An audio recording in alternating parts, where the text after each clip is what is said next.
applaud you and good luck this semester. Get out alive after finals. Maybe you'd get an A if you wouldn't cram. Count 1, 2, 3, and don't you stop the music, get into it, won't you dance with me? Find a place and lose it, you can do it, won't you dance with me? Move your down now, we let go, sunset high and our bodies low.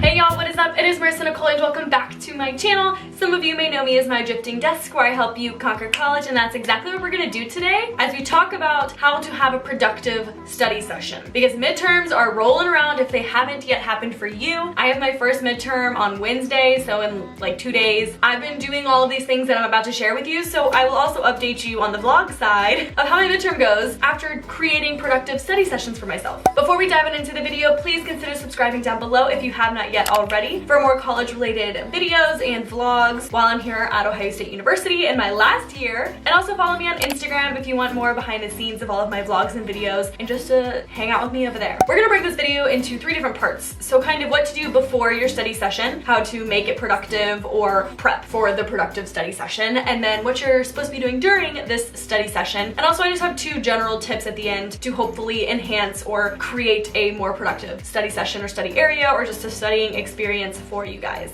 So let's go ahead and talk about the before side of studying. Before you start studying, I would recommend wearing clothes that you are comfortable in, but not too comfortable in. You don't want to wear basically what you would wear to bed or to take a nap, because you're gonna get too comfortable and all you're gonna want to do is sleep. You want to be comfortable enough that of course you're not uncomfortable studying, but it's gonna keep you awake. So I would wear a sweater and some leggings. Like, I'm comfortable, but I also wouldn't fall asleep in this sweater. So that means don't wear sweatpants and a hoodie. Don't wear pajama pants and a hoodie. Stick to comfortable day clothes. Before you start your study session, you should probably eat at least a snack or a meal, just so that way you're not hungry. I know there's plenty of times that I went to study and my stomach starts growling. It's very distracting, and then I go and waste an hour of study time to eat. So just do it beforehand. Eat a snack and have some water or some sort of drink if you need to drink coffee, whatever it is, a smoothie, and have something near you during your study session, of course. That way you can continue to either snack or drink if needed. This next tip is a biggie because I feel like that's my #1 distraction, and that is my phone or internet, period. So especially if I'm doing stuff on my computer, I'm very prone to just swiping over to a new tab and doing something on YouTube or starting to edit a video, or maybe I think about something on Pinterest, or I just watch a new video because I got a notification that Adeline posted a new vlog, and all of that is very distracting and I don't need that when I'm studying. So I would definitely put your phone on do not disturb mode. That way you are not getting notifications for anything. It's just off. You could even just put it in a drawer, put it on the other side of the room. Don't even look at it, because of course, even if you're not getting the notifications, if you're constantly looking to see if you have notifications, you're distracting yourself. Also, don't be on your laptop or have your laptop out unless you absolutely need it. Of course, if you're writing a paper, you're gonna need it. But you could potentially turn off the internet while you're writing the paper if you're not needing to do some research at the same time. Just use some self-discipline and try not to distract yourself with your phone or with your computer while you're studying. Where you do your studying is very important. Whether you're gonna study in your bed, at a desk, if you're gonna go to the library, go somewhere off campus, all of those places matter, because where you study could influence how you study. Is it a distracting place? Is there just people talking all the time? Is it noisy? Is it dimly lit? Is it really cold or really hot in there? You should be fairly comfortable in a bright lighted area with low noise. Take that as you wish. Some people love to study in their bed, and if you do, I highly recommend using a lap desk of some sort. That way you're not laying on your stomach while you're studying or laying down in bed, because that will make you tired. So you're more than welcome to sit up, even get one of those little husband pillows that you can sit up on that has the armrests, a nice little lap desk like the one I have here. That way you can read, take notes, whatever you need to do on a hard surface rather than getting comfortable in your bed. If you are gonna study in your bed, I like to study outside of my covers because I don't want to tempt myself with being too comfortable. The lap desk that I like to use when I'm in bed is this one from Halsey. I will link it down below in case you guys don't have one of your own, because this one has been amazing for me. It's made out of 100% real eco-friendly bamboo, so I love the sustainability of this item. It has a band here on the left-hand corner. That way if I need to put papers or potentially my textbook up here, I can stick it underneath the band. That way the pages aren't flipping and my papers stay where they need to be. And if I'm typing on my laptop, it does have a bumper on the bottom. That way my laptop isn't sliding and I can be angled with my feet up. So this one has been so amazing for me. So again, I will link it down below from Halsey. Use code 10LAPDESK for 10% off. And hopefully if you're a bed studier, that helps you be a little bit more productive than getting all comfy cozy in your bed and potentially falling asleep. If you're a desk studier in your own space, make sure that your desk is decluttered. You don't want to have have a dirty desk because that will be distracting. So make sure that you're cleaning up your study space before you're studying at it. That way you can focus on what you need to focus on, which is studying. And like I already said, if you study elsewhere, either on campus or off campus, somewhere in a coffee shop or a library, making sure that that place is relatively noise-free, it is clean and bright. All of those things make a very conducive study area. Better than if you're studying at somewhere like our Ohio Union, where a lot of people, for whatever reason, study, but I just can't because it's so loud all the time. There's so many people walking through, so many people meeting up and talking. I just need a very quiet space. So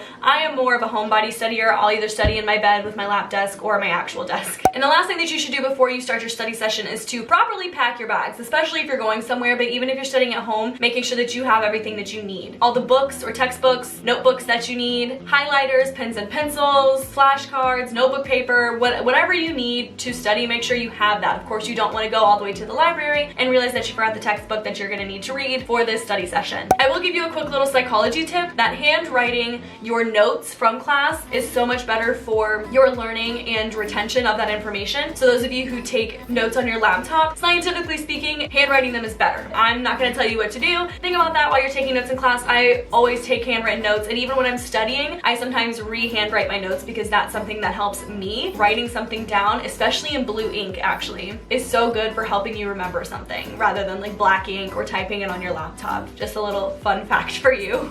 Now that we have everything ready for our study session, we got to where we're studying, we have everything that we need for it, and we're about to start. The first thing that you should do is to actually plan your study time. Figure out what you need to accomplish during this hour or so that you've dedicated to studying. Figure out which chapters you need to read, what you need to go over. Don't just have in your agenda study from 1 to 2. You need to figure out what class you're studying, what exactly are you studying, what are you studying for? Is there a midterm? Check the syllabus on what's going to be on the midterm. Did they send out a study guide? Is there a practice midterm? Like, actually plan what you're going to do. You'll have a much better studying experience if you have an actual path that you're following or an end game, a point that you're trying to reach. Now, every time I walk into a library, I always see students studying, writing notes, doing whatever, and then with headphones on. And to me, I can't do it. I can't listen to anything or watch anything while I'm studying. I need complete silence while I'm doing things, or I get distracted, or I can't really pay attention as well as I normally could. But if you are the type of person that you need some sort of noise, I would highly recommend listening to music that has no lyrics. Just those like soft vibes kind of music. That way it's not distracting. You're not gonna be like, ooh, I know this song, let me sing it, and then you're done for. Just listen to something with no words, just white noise while you're studying. One of my best tips for y'all regarding studying would be to break it up and take breaks in general. You need to time yourself and schedule yourself for studying. That's the best way to not have burnout from studying and actually getting the most out of your study time. There's a whole method of studying which basically goes like this. You spend 25 minutes of just hardcore studying, like no distractions. You are immersed in whatever you're doing for 25 minutes. And then for 5 minutes you get a break. Whether that's going to eat, going to the bathroom, scrolling on your phone, whatever it is, and then you jump right back in for 25 more minutes. And you just keep doing that until you're done studying. But that breaks it up a little bit and makes it more manageable than sitting down and studying for 6 hours straight. That's very intimidating for me, and if I know I need to study for 6 hours, I'm probably just not gonna do it because I'm gonna be very unmotivated to sit down for 6 hours. But when I decide to schedule my time for studying and taking this break method, I feel a little bit more inclined to do that because I know, okay, I'm only gonna have to do this for like 25 minutes. That's so doable. That's literally like 5 or 6 songs, and then I get a break, and then I do it again. So try that method if you haven't yet. See how your study experience changes with that. To end this video, I just want to give you 2 general tips about studying, especially for midterms or for finals, to hopefully help, alongside what you should do before and during your study sessions. But in general, cramming for a midterm or a final never works. At least never works as good as it would if you would have done it the correct way. Some people will swear up and down like, cramming works for me. I get a B or a C every time. I pass every test cramming. And that may be true. But also, what do you think would happen if you did it the correct way? Maybe you'd get an A if you wouldn't cram. But if you're taking all these midterms and then maybe your final is cumulative of the whole semester's information, you're gonna have a very hard time taking that final because cramming doesn't help for longevity of information storage. Cramming is really good if you need to just spit the answers back out, and it's really good for like definitions in a way. So like, what is cat? Oh, cat is an animal, blah, blah. Like, that's obviously a very stupid example, but that's the kind of information that cramming is good for, even though it's not good at all. You can't cram for chemistry or really anatomy. Like, all of that really takes actual studying and work for you to memorize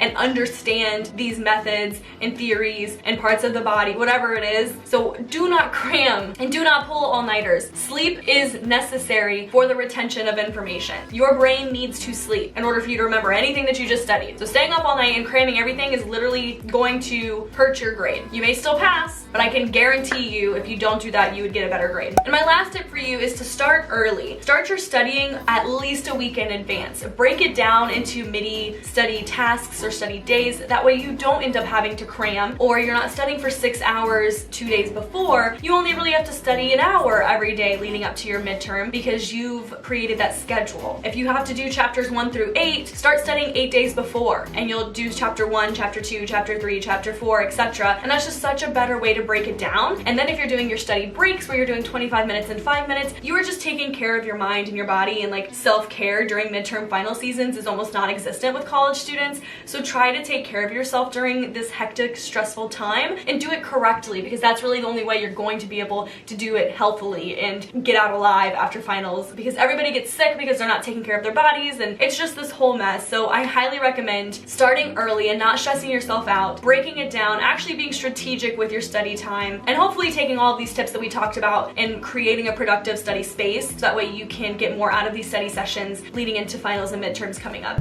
If you learned something new or you like this video, please give this video a thumbs up and let me know down below when y'all's first midterm is, because like I said, mine's in 2 days. If you've already had one, I'm so sorry. Hopefully this video helps you on your next one, but let me know some midterms and finals that you guys having up. What classes are you taking? What's like the hardest class you're taking? What do you really need help in? I just love hearing my friends who are like STEM majors and they're just taking, you know, chemistry, anatomy, bio, and all these things all at the same time, and I would be dying if I were them. So if you're one of those people out there, I applaud you and good luck this semester. If you made it this far and you're not yet subscribed, definitely do that down below, like I said, for more college videos and college vlogs. Also follow me on Instagram if you'd like more behind the scenes and just an inside look at my life outside of YouTube. Thank you so much for watching today's video, and I will see you in the next one. Bye! Downtown we let it go. Sunset high and our bodies low. Blood rush in a hazy glow.